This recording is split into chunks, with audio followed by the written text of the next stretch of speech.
श्रीमान नरेंद्र मोदी जी नमस्कार। श्रीमान अरविंद केजरीवाल जी नमस्कार। मैं सर दिल्ली का एक दुखी ड्राइवर। सर हमारे बारे में भी सोचा जाए। हम गरीब आदमी कहाँ जाएंगे। इस कोरोना की महामारी ने हमारी बिल्कुल कमर तोड़ दी है। कमर तो खैर हमारी ट्रांसपोर्टरों ने शुरू से ही तोड़ रखी है, क्योंकि ना तो हमारे को तनख्वाह देते हैं, ना कोई हमारे को ऐसी फैसिलिटी देते हैं। सरकारी कागज़ों में सब ट्रांसपोर्टरों की प्राइवेट लिमिटेड है। ना हमारे को पीएफ, ना कोई फंड, ना कोई ऐसी सुविधा, ना कोई ईएसआई कार्ड की सुविधा, ना कोई ऐसा बेनिफिट कि भाई लो भाई आप जो अपने परिवार का पालन पोषण कर लें। सैलरी वो देते नहीं। और उसमें क्या है कि जी जो हमारे पे जो तनख्वाह दी जाती है वो ना के बराबर 2000, 3000, हद से 6000।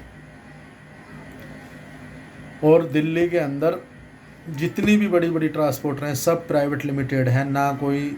और छोटी गाड़ियाँ की कोई गिनती नहीं है। कार है, बीएमडब्ल्यू है, सनाटा है, मर्सिडीज है, कोस्टर है। और बड़ी गाड़ियों की भी कोई गिनती नहीं है। भतेरे ट्रांसपोर्टर दिल्ली के अंदर है जिनके पास में 40-40 वोल्वो, 25-25 वोल्वो। छोटी गाड़ियों की भी कोई गिनती नहीं है।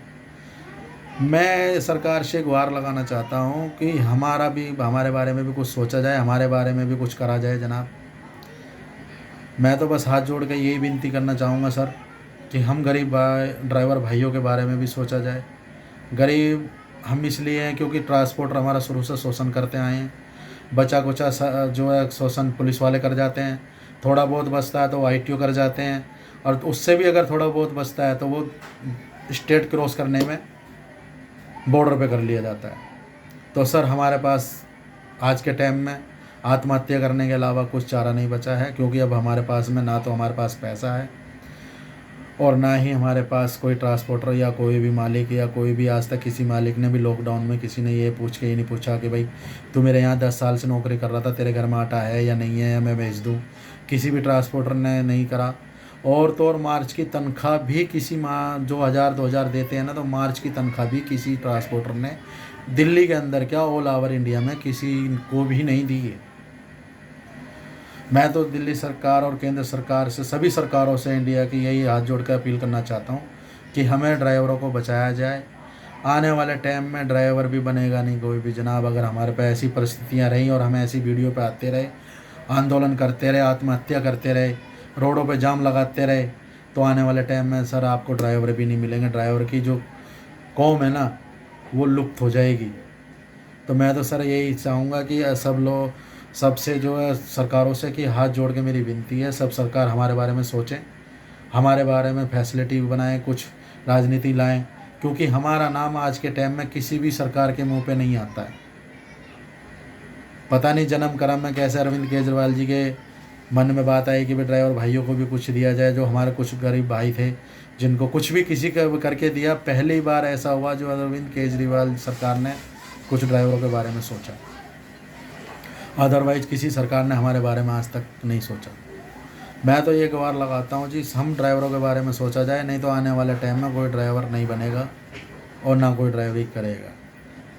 क्योंकि अभी भी मालिकों का, ट्रांसपोर्टरों के शोषण होते होते हम ड्राइवर लोग लाइन छोड़ते जा रहे हैं। जैसे कि मैंने मार्च में 2019 में जेटीएस ट्रैवल पे केस करा था। मैं कहीं भी नौकरी नहीं कर रहा हूँ, मेरा घर का थोड़ा बहुत जो काम है मैं वही कर रहा हूँ। थोड़ा बहुत ही खर्चे लायक ही है, मतलब इसके में जुड़ कुछ नहीं रहा है।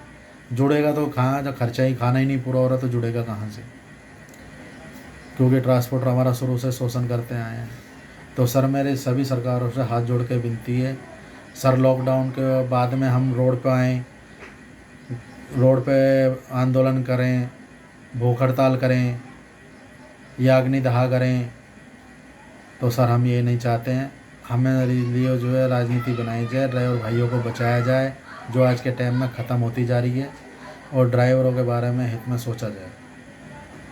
हम नहीं चाहते सर कि रोड पे आके हम सरकार के बारे में मतलब कि हम ये करेंगे और वो करेंगे, जाम लगाएंगे, फलाना करेंगे, ये करेंगे। हम नहीं चाहते। बस सरकार से बस हाथ जोड़ के विनती है कि लॉकडाउन खुलने तक हमारे बारे में सोचा जाए, नहीं तो लॉकडाउन खुलने के बाद में सर हम जो हैं रोड पे आएंगे और हम आत्महत्या करेंगे। तो हमारे को लिखित में आप आत्महत्या करने का आदेश दें, हम आत्महत्या करने के लिए भी तैयार हैं। क्योंकि सर अब बर्दाश्त से बाहर हो चुकी है। और हम सरकारों से बस ये विनती करते हैं कि हमारे बारे में कुछ सोचा जाए।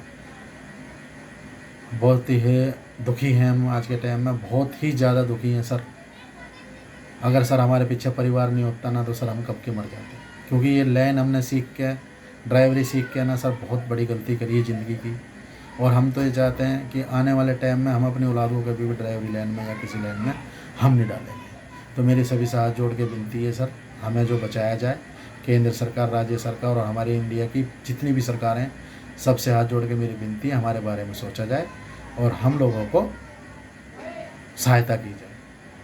अभी भी हमारे जो बाहर से आते हैं भाई, दिल्ली में, इंडिया में, दिल्ली में आते हैं, काम करते हैं, उनको भी तनख्वाह नहीं है, किराए पे रहते हैं, हम भी किराए पे रहते हैं। सर मैं तो ये चाहता हूँ कि तनख्वाह सब ऑलरेडी फिक्स हो जाए, तनख्वाह सबके अकाउंट में आए, जिससे कि हम भी सरकार को टैक्स देने के लिए तैयार रहें। सर हमें 6,000 रुपये सैलरी मिलती है, 4,000 3,000 सैलरी मिलती है, कोई सा तो ट्रांसपोर्टर देता भी नहीं है। तो हम सर सरकार को टैक्स कहाँ से दें? कोई हमारे लिए राजनीति तो बनाए, हमारे लिए कोई राजनीति बनाए, हमारे लिए कोई सुविधा करे, जो कि हम, अगर मैं 10,000 कमाता हूँ तो मैं उसमें सरकार को टैक्स देने का आभारी हूँ और दूंगा, मैं 101% दूंगा। पर सर हमारे लिए ऐसा तो करा जाए तो आगे से हमें पूरा मिले। जो मेहनत ना वो ही नहीं मिल रहा। तो मेरी सभी सरकारों से मेरी हाथ जोड़ के विनती है कि हमारी इन बातों पर विचार करा जाए। हम नहीं चाहते कि जी लॉकडाउन खुलने के बाद में फिर हम रोडों पर आएँ, भूख हड़ताल करें, अग्निदाह करें, आत्महत्या करें, हम नहीं चाहते। तो मेरी सभी सरकारों से हाथ जोड़ के विनती है। जय भारत, जय जवान, जय किसान, जय भारत, जय सारथी।